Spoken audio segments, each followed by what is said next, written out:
नर्मदेहर दिनांक 26 जनवरी 2021 को महेश्वर की नारमदीय धर्मशाला में नारमदीय महिष्मती हितवर्धिनी संस्था की साधारण सभा का आयोजन था, जिसमें संस्था के अध्यक्ष श्री पी.एन. भटोरे जी ने संस्था के साल भर के सभी क्रियाकलाप व आय व्यय का लेखा जोखा सभी उपस्थित सदस्यों को पेश किया। उस सभा की शुरुआत परम पूज्य गुरुजी श्री श्रीधर पांडे जी की उपस्थिति व आशीर्वचन से किया गया। इस कार्यक्रम हेतु मुख्य अतिथि के रूप में खरगोन से श्री रमेश चंद्र जी भटोरे एवं विशेष अतिथि के रूप में नर्मदा प्रखर के संपादक श्री शैलेंद्र पारे उपस्थित थे। मैं अक्षय बड़ोले नर्मदा प्रखर के YouTube चैनल पे आप सभी का फिर से स्वागत करता हूँ, अभिनंदन करता हूँ। महेश्वर में एक संस्था चल रही है जिसका नाम है नारमदी महिष्मती हितवर्धिनी। उसी संस्था का आज एक साधारण सभा का आयोजन किया गया 26 जनवरी 2021 को, जिसमें संस्था के पदाधिकारी और संस्था के सदस्य सम्मिलित हुए और कार्यक्रम बहुत ही अच्छे से संपन्न हुआ। तो आइए हम इनके संस्था के पदाधिकारियों से मिलते हैं, आपका परिचय करवाते हैं और जानते हैं कि आखिर यह क्या संस्था है, क्या कार्य कर रही है और समाज को इस संस्था का कैसे लाभ हो रहा है। नर्मदेहर, मैं पी.एन. भटोरे, नर्मदा के किनारे महेश्वर नगरी से नारदीय ब्राह्मण समाज हितवर्धिनी एक संस्था हमने 2017 में मार्च में बनाई। इसमें वर्तमान में उस समय में तो मात्र 35 सदस्य बने हमारे। धीरे धीरे करके आज 120 सदस्य हैं हमारी संस्था में। 4 वर्ष पूर्ण हो गए हैं। इन 4 वर्षों में हमारी संस्था ने अपने ही सदस्यों को थोड़ा थोड़ा सा ऋण दे करके और उनका थोड़ा सा लाभ पहुंचाने की कोशिश की है। संस्था आगे और बढ़ना चाहती है और नारदीय ब्राह्मण समाज के नवयुवकों को इसमें जोड़ करके उनके आगे विकास के लिए सोचती रहती है। नर्मदा हितवर्धिनी जो हमारी नारमदीय हितवर्धिनी संस्था है, इस संस्था में हम मासिक अंश के रूप में मात्र 300 रुपये प्रति माह लेते हैं और 60,000 रुपये तक वर्तमान में हम ऋण सुविधा उपलब्ध कराते हैं, जो 24 महीने की आसान किस्तों पर उनसे कटमिति ब्याज में वसूल करते हैं।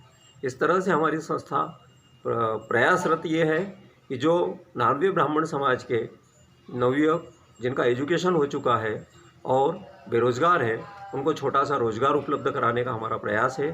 छोटे छोटे रोजगारों से जोड़ने का प्रयास है। वर्तमान में कुछ एक बच्चों को हमने इस तरह से ऋण उपलब्ध करा के उनको रोजगार मुहैया कराया है। धन्यवाद। इस वक्त मेरे साथ उपस्थित हैं नारमदी महिष्मती हितवर्धिनी संस्था के संरक्षक श्री भगवान प्रसाद शर्मा जी।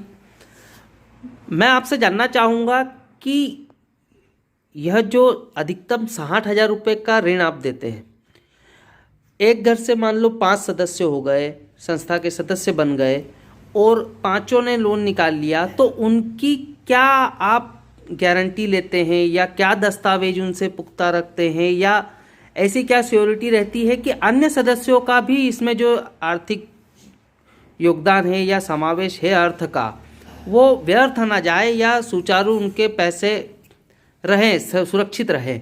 इस पर आप क्या देखते हैं? इस हितवर्धिनी संस्था में जो राशि आती है सदस्यों की, उसी राशि का ऋण वितरण किया जाता है और जो ऋण प्राप्त करता है उससे एक तो स्वयं के खाते का चेक लिया जाता है बैंक के जी, और दूसरा 2 जमानतदार लिए जाते हैं कि भाई इस व्यक्ति को ऋण दिया जा रहा है तो आप जमानत देवें जी। ऐसे 2 जमानतदार इन्हीं सदस्यों में से होते हैं जो इससे ऋण सुरक्षित हो जाता है। और ऋण देने का उद्देश्य ये है कि ऋण जितना ज़्यादा जाएगा, जितने ज़्यादा व्यक्ति ऋण लेंगे तो इस संस्था को उतना फायदा होगा जी। कारण कि जो ऋण लेता है वो ब्याज ज़्यादा देता है जी, है ना। इस दृष्टि से इसकी संस्था की राशि अधिक बढ़ती चली जाए, इस दृष्टि से इसको इस हितवर्धिनी संस्था का बनाने का उद्देश्य रखा है जी। मुझे ऐसा पता चला, आपने जैसे अभी बताया कि जितना ज़्यादा ऋण बटेगा उतना ज़्यादा लाभ संस्था को होगा, तो क्या इसका लाभ सदस्यों को मिल जाता है, स्वतः खातों में जाता है या आप वितरित करते हैं, कैसा होता है? लाभांश का जो की राशि जो प्राप्त होती है वह प्रत्येक ग्राहक प्रति ग्राहक को हम लोग बांट देते हैं। इस वर्ष जो लाभांश आया था उसमें प्रति सदस्य को 500 रुपये दिए गए हैं।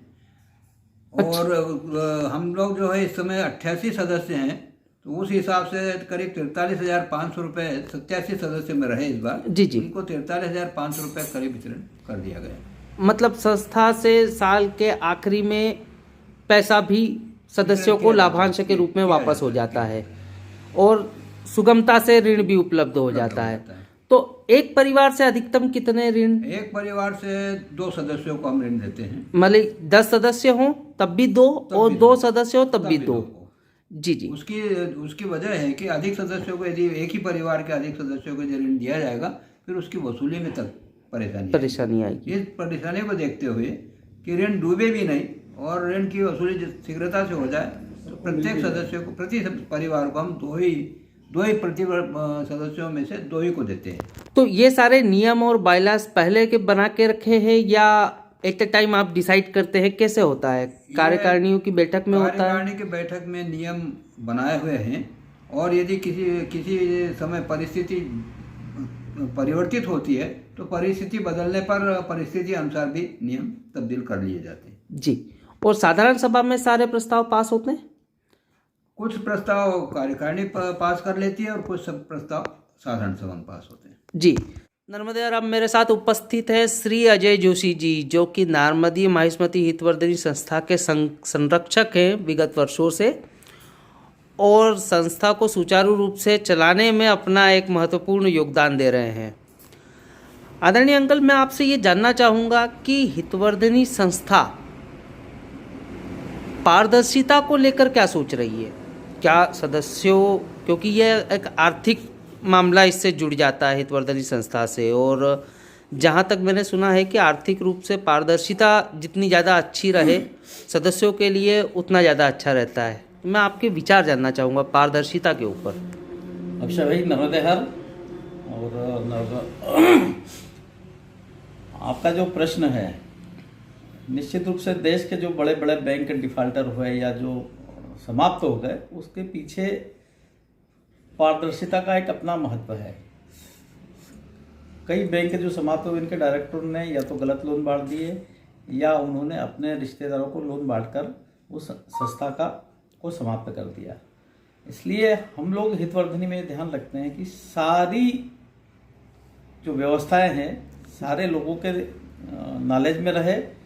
चूँकि आर्थिक संस्था है, इसलिए एक एक पैसे का हिसाब और सारा काम जो होता है, हमारा जो कोषाध्यक्ष हैं और बाकी सब लोग हैं, उसको बड़े ही व्यवस्थित तरीके से करते हैं। हम जो लोग आम सभा में जो नियम बनाते हैं उनका अक्षर से पालन करते हैं और चूंकि ये समाज की है फिर भी नियमों में शिथिलता नहीं बरतते हैं, क्योंकि आज ये अपने शैशवकाल में है, निश्चित ही यह प्रगति करके शिखर तक पहुंचेगी। इसलिए सबसे ज़रूरी है कि सारे नियमों का पालन करते हुए एक एक पैसे का हिसाब रखते हुए इस चीज़ को रखना है। और मेरा तो ऐसा कहना है कि यह संस्था के लिए ही नहीं,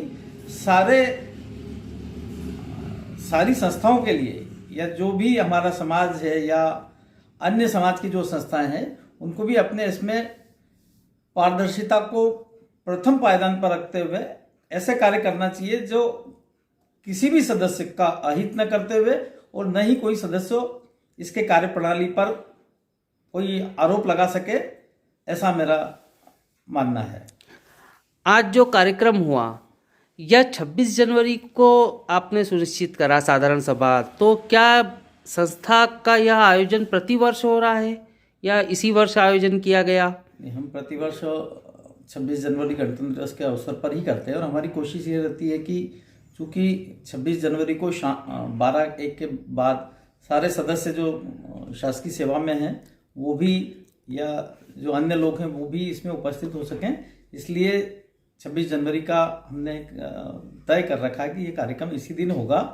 और हमारी ये अपेक्षा है और ऐसा लगा भी कि अधिकांश सदस्य 26 जनवरी को अपनी भागीदारी इसमें सुनिश्चित करते हैं, इसलिए हमने इसका प्रतिवर्ष आयोजन 26 जनवरी को ही रखा है। ठीक है अंकल, आपसे आपके विचार जानकर बहुत अच्छा लगा। मैं अन्य पदाधिकारियों से भी कुछ प्रश्न करना चाहूँगा। बहरहाल नर्मदा प्रखर आपसे एक एक्सक्लूसिव इंटरव्यू लेने के लिए उत्सुक है कि नारमदीय सेवा न्यास क्या है, कब आ रहा है, और इसकी हम प्रतीक्षा में हैं कि हम कब आएँ और उसके ऊपर आपका साक्षात्कार लें। तो आपसे निवेदन कि आप जरूर समय दें। नर्मदा प्रखर और हमारे शैलेंद्र भाई का बहुत बहुत धन्यवाद, और उनके स्नेह और प्यार और आपके भी समर्पण के लिए मैं आपको बधाई देना चाहता हूं, क्योंकि आप भी हमारी हितवर्धनी के एक जाबाज सिपाही हैं। अतः मैं आपको भी एक सफल कार्यक्रम के लिए आपको भी बधाई देता हूं, और निश्चित ही नर्मदा सेवा न्यास बहुत शीघ्र ही आपकी बीच सेवाओं के लिए आएगा। धन्यवाद जी। इस वक्त मेरे साथ उपस्थित हैं नारमदी माहिष्मती हितवर्धनी संस्था के उपाध्यक्ष श्री सत्येंद्र सोहनी जी, जिन्होंने विगत 4 वर्षों से संस्था में अपनी सेवाएं दी हैं। संस्था की शुरुआत में ही ये उपाध्यक्ष के पद पर सुशोभित हुए और अभी तक यह उपाध्यक्ष के पद पर ही हैं कार्यरत, और इनके द्वारा कई सेवाएं प्रदान करी गई है, जिससे संस्था एक विशाल रूप में आ सकी। तो हम जानते हैं कि सर, इस संस्था से क्या लाभ हो रहा है सदस्यों को, और इसका निर्माण करना क्यों आवश्यक है? सबसे पहले तो अक्षय भाई बहुत बहुत धन्यवाद आपके इस कार्यक्रम के लिए, और सभी को नर्मदे है। हमारी नारमदी माहिष्मती हितवर्धनी का मुख्य उद्देश्य जो है, आजकल जो युवाओं में, या अभी जैसे कोविड महामारी गई, उसमें काफ़ी दिक्कतें गई युवाओं को रोज़गार के प्रति, और वैसे भी ब्राह्मण वर्ग के लिए नौकरियां बड़ी मुश्किल से हो पाती है। तो हम चाहते हैं कि युवाओं को रोज़गार के लिए, जो महेश्वर के नारमदी समाज के युवा हैं, उनको रोज़गार के लिए कुछ ऐसा प्लेटफॉर्म मुहैया कराया जाए जहां से वो इस संस्था से जुड़ करके और कम ब्याज पे या नॉमिनल इंटरेस्ट पे वो अपना ऋण ले करके अपना कुछ भी व्यवसाय चालू कर सके। हमारे पास काफ़ी एग्जांपल्स हैं जहाँ पे हम लोगों ने अपने युवाओं को, जो कि बिज़नेस से जुड़े हुए हैं, उनको ऋण दिया है और वो लोग अच्छा बिजनेस कर रहे हैं। और हम ये चाहते हैं, हमारा उद्देश्य ये है कि जितने मैक्सिमम युवा हैं वो इससे जुड़ें और समाज उनके प्रति कुछ कर पाए। ये हमारी मुख्य उद्देश्य है हितवर्धनी संस्था का।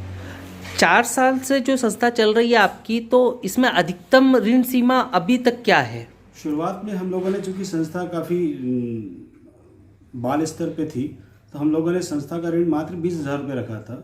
फिर उसको बढ़ा करके हम 40,000 तक लेकर गए, और अभी हम 60,000 रुपये प्रति व्यक्ति ऋण दे रहे हैं, जो कि एक अच्छा राशि है। किसी भी अगर कुछ व्यवसाय में ऐड ऑन करने के लिए, या शुरुआत करने के लिए तो नहीं कह सकते, पर ऐड ऑन करने के लिए अगर कोई बिजनेस कर रहा है युवा अपना, और उसको अगर कुछ ज़रूरत है मटेरियल परचेसिंग करने के लिए या किसी भी काम के लिए, तो वो अपना उस राशि का उपयोग करके अपने बिजनेस को बढ़ा सकता है, और बढ़ा रहा है, ये हमने देखा है यहाँ पे।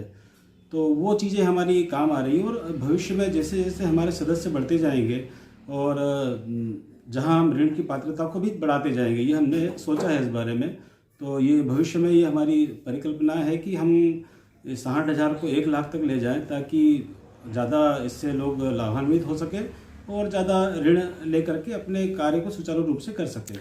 बहुत बहुत नर्मदा प्रखर की शुभकामनाएं। संस्था हेतु हम आगे के विचार दूसरे पदाधिकारियों से भी जानकर सभी के सामने रखना चाहेंगे। आपका बहुत बहुत धन्यवाद सोनी।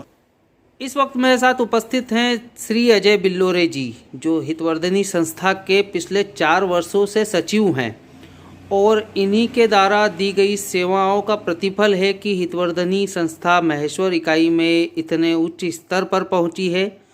आगामी समय में भी इनकी सेवाएं इसी तरह मिलती रहे। साथ ही हम इनसे जानेंगे कि कैसे संस्था का निर्माण हुआ, कैसे संस्था को इतने उच्च पायदान पर आपने पहुंचाया, और आगामी समय में संस्था के क्या क्या विचार हैं, इस पर आपके विचार। नमस्ते नर्मदे हर सभी लोगों को मैं बताना चाहता हूं कि आज से 4 वर्ष पूर्व हम 10 लोगों ने मिलकर एक विचार रखा कि समाज के लोगों के हित के लिए एक संस्था का निर्माण करना चाहिए, जो सभी लोगों को आर्थिक रूप से मदद कर सके, उनके व्यापार में युवाओं को मदद कर सके। ऐसा करके हम लोगों ने 32 लोगों की एक संस्था बनाई थी आज से 4 वर्ष पूर्व, जिसमें हमने ये रखा था कि हर आदमी जो है वो 200 रुपये मासिक देगा और उसके बाद जो कलेक्शन आएगा उसमें अपन 20,000 रुपये उसको लोन के रूप में, व्यापार के रूप में उसको मदद करेंगे, जो कि लोगों को हमने मदद के रूप में व्यापार बढ़ाने में, उसके अत्यावश्यक कार्यों के लिए हमने उसके सहयोग के लिए रखा था। जी। धीरे धीरे करके हमारे पास दूसरे साल में 55 सदस्य हुए, तीसरे साल में 80 सदस्य हुए, अभी हमारे पास चौथे साल में लगभग 108 लोगों का विश्वास प्राप्त है। सारे लोग हमारे साथ जुड़ रहे हैं, समाज के लोग जुड़ रहे हैं, महिला शक्ति हमारे साथ जुड़ रही है। इस संस्था का सबसे बड़ा फायदा ये है कि हमारे पास जो युवा हैं जिनको व्यापार के लिए पैसे की आर्थिक ज़रूरत पड़ती है, या किसी को स्वास्थ्य के लिए, किसी को कोई काम के लिए, मतलब हर काम के लिए संस्था अविलंब ऋण उपलब्ध कराती है। और साथ ही साथ सदस्य भी आज तक इतने डिसिप्लिन में है कि वो हर तारीख 5 तारीख से 10 तारीख के बीच में हमारा कलेक्शन का पीरियड रहता है।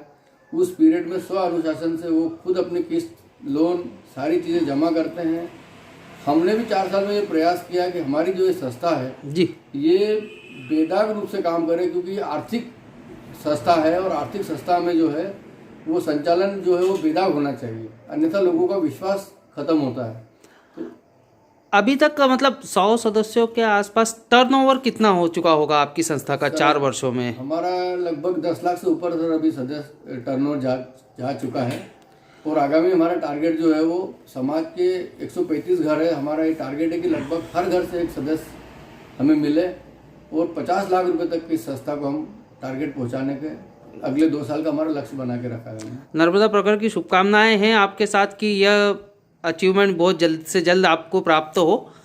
साथ ही मैं जानना चाहूँगा कि युवाओं के लिए जैसे ये पहल अन्य इकाइयों में कैसे शुरुआत की जा सके, या होना चाहिए या नहीं होना चाहिए, इस पर आपके विचार? बिल्कुल होना चाहिए। हमारे आसपास की पेरीफेरी में भी मैं एक मैसेज देना चाहता हूँ कि जो भी हमारे आसपास के समाज के लोग हैं उन्होंने अपने इस टाइप की संस्था का गठन करना चाहिए, जिसमें युवाओं को ज़्यादा से ज़्यादा ऋण उपलब्ध हो और उनको अपने व्यापार को बढ़ाने के लिए, उत्तरोत्तर प्रगति करने के लिए इस टाइप की संस्थाओं का निर्माण जरूर होना चाहिए। और वो अगर वो हमसे मार्गदर्शन अगर चाहेंगे तो हम बिल्कुल महेश्वर जो हमारी संस्था है उनको पूरा समर्थन करेगी, सहयोग करेगी।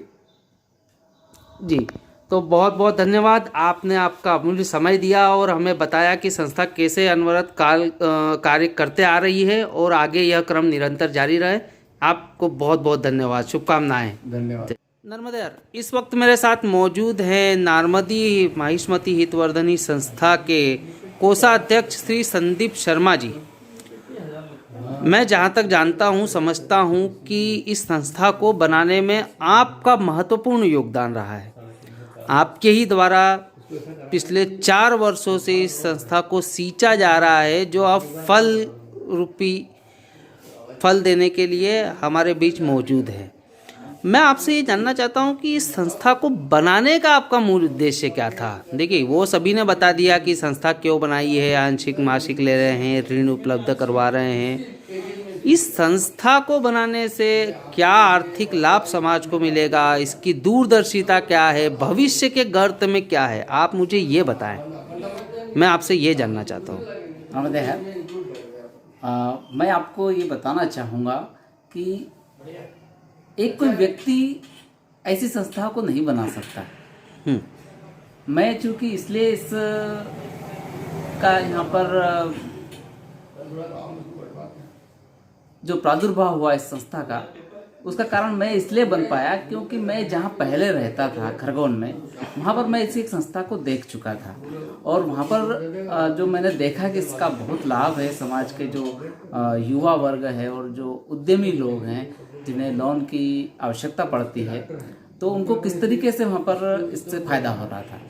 मैंने यहाँ पर एक इच्छा जाहिर की यहाँ के वरिष्ठ जनों के सामने, और जो वर्तमान जो कार्यकारिणी है, अभी प्रथम कार्यकारिणी है, तो इन सभी लोगों के सामने जब मैंने इस प्रकार के प्रश्न रखे तो सभी लोगों ने इसको अपनाया, अंगीकार किया और इस संस्था का निर्माण हुआ। दूसरा, ये 4 वर्षों से जो आपने बताया कि पुष्पित हो रही है, और निश्चित ही भविष्य में इसमें फल भी लगेंगे और जो फलों का स्वाद जो है हमारे समाज के ही लोग जो है उसका रसास्वादन करेंगे।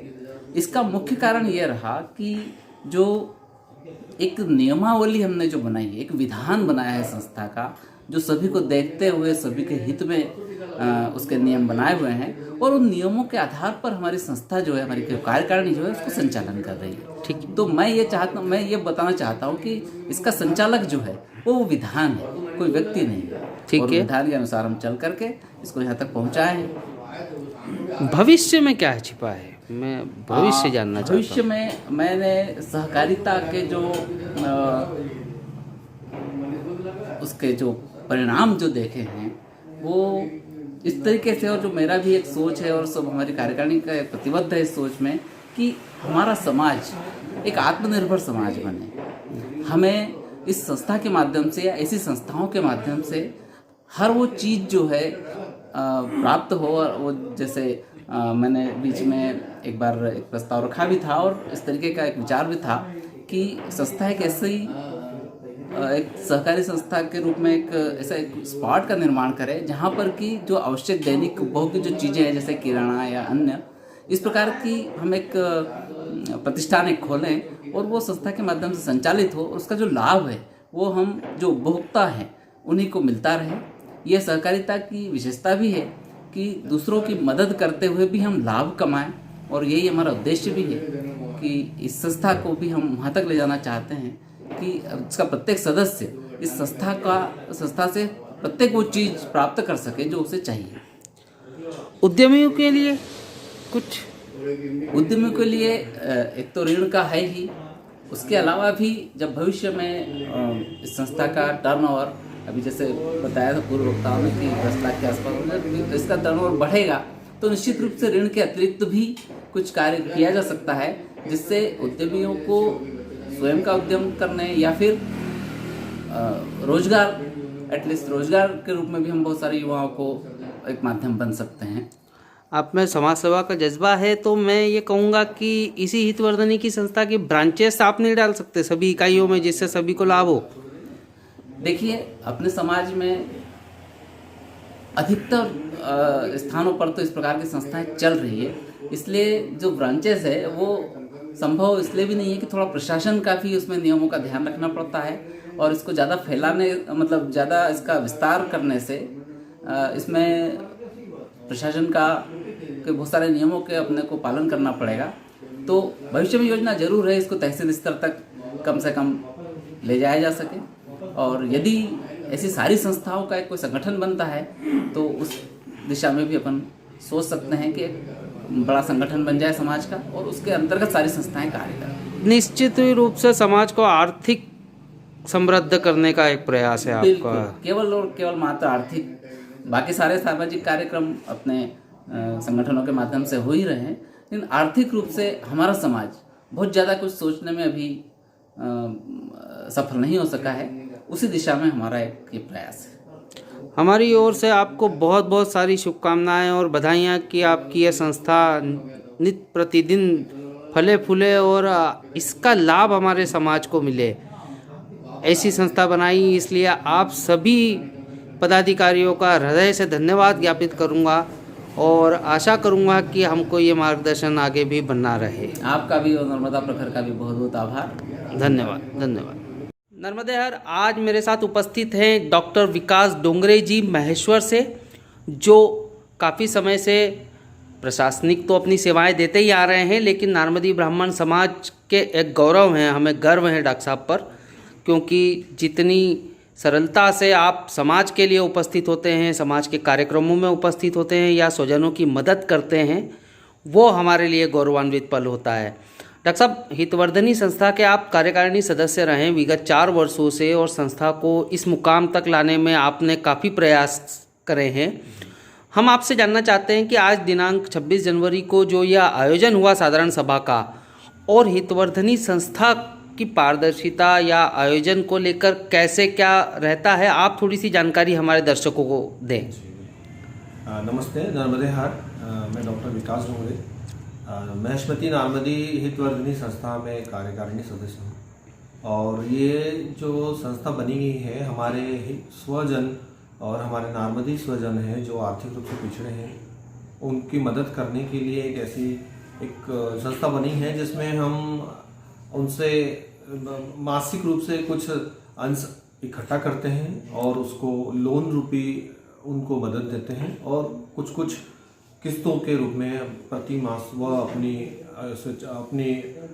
जो निश्चित किस्त है उस हिसाब से वो पेमेंट कर वह देता है। मतलब सदस्य बन के अंश देते हैं और ऋण के लिए सरलता से उपलब्ध हो जाता है। डॉक्टर साहब, आज जो आयोजन हुआ इस पर 2 शब्द। जी बिल्कुल। प्रतिवर्ष हमारे जब से ये इस संस्था का गठन हुआ है, जब से चालू किया है हमने, तब से प्रतिवर्ष इस कार्यक्रम में जो चूंकि ये आर्थिक मामला है इसमें आय व्यय का लेखा जोखा, फिर नए नियम, क्योंकि इसमें रिलैक्सेशन थोड़ा सा कब टफ रहता है तो थोड़ा सा ऐसी जब आर्थिक मामलों की बात होती है तो हमको कुछ नियम बनाने पड़ते हैं। उन नियमों में को बनाना, नए नियम बनाना, कुछ प्रस्ताव पास करना, कुछ प्रस्ताव पास करना, उसके लिए हम प्रतिवर्ष 26 जनवरी को ही एक ऐसा आयोजन करते हैं जिसमें आर्थिक लेखा जोखा पूरे सदस्यगण एक साथ मिलते हैं, एक आम सभा होती है जी।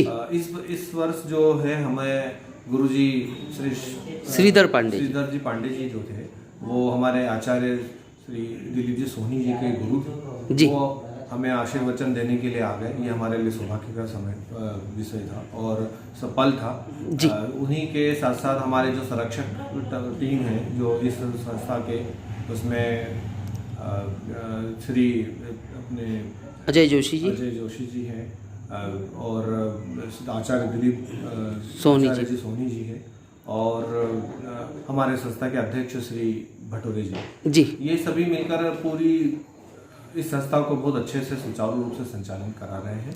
और जो आज जो यहाँ पर हुआ इसमें नए सदस्य बनाने के लिए, नए सदस्य किस तरह से बनाए जाएं, उनके लिए क्या नियम बनाए जाएं, जो पुराने सदस्य हैं उनको कितना लाभांश मिला है जी, इसमें जिनको लोन के रूप में कुछ दिया गया है उनसे भी हमने कुछ चीज़ें पूछी हैं, उनको क्या क्या लाभ हुआ, उनको क्या क्या फ़ायदे मिले इस संस्था से जुड़ने से और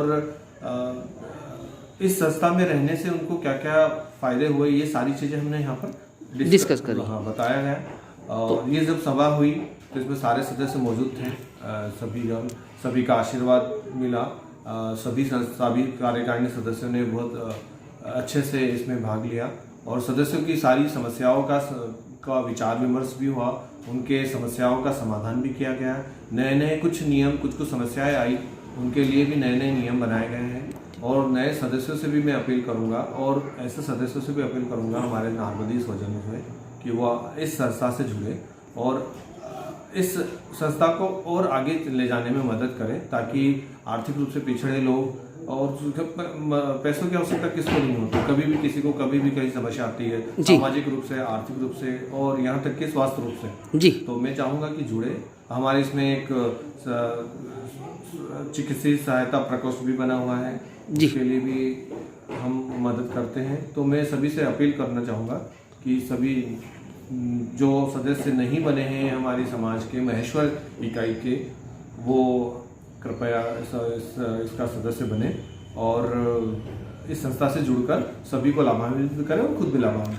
डॉक्टर साहब, अन्य इकाइयों में यह पहल शुरू की जाए या नहीं, क्योंकि कई इकाइयां हैं जहां पर यह संस्था अभी तक स्थापित नहीं हुई। मेरा सोचना यह है कि हर इकाई में ऐसी समस्या रहती है उनके लिए बहुत बढ़िया चीज़ है, क्योंकि सभी व्यक्ति धनाढ़ नहीं होता है, आर्थिक रूप से बहुत कमज़ोर तबके के लोग भी होते हैं। हमारे ही स्वजन पूजा पाठ करके ही अपनी जीविका चलाते हैं, तो उनको ऐसी समस्या अचानक से आ जाती है। ऐसे समय ये संस्था या इस तरह की प्रक्रिया जो है बहुत बड़ा योगदान दे सकती है। हाँ, कम पेपर फॉर्मेलिटी में आसानी से लोन उपलब्ध हो मिल जाती है। जी। तो डॉक्टर साहब, आपके विचार जाने, हम एक सेशन आपके साथ भी रखना चाहते थे क्योंकि कोरोना में आपने समाज को और प्रशासनिक बहुत सारी सेवाएं उपलब्ध करवाई हैं। तो आगे नर्मदा प्रखर जरूर आपसे एक पर्सनल इंटरव्यू चाहेगा जिसमें हमारे कुछ सवाल और समाज को कैसे क्या क्या अवेयरनेस रखना है, क्या रखना है, इस पर आपके सुझाव। जी, बहुत बहुत धन्यवाद डॉक्टर साहब। जी, थैंक यू सो मच।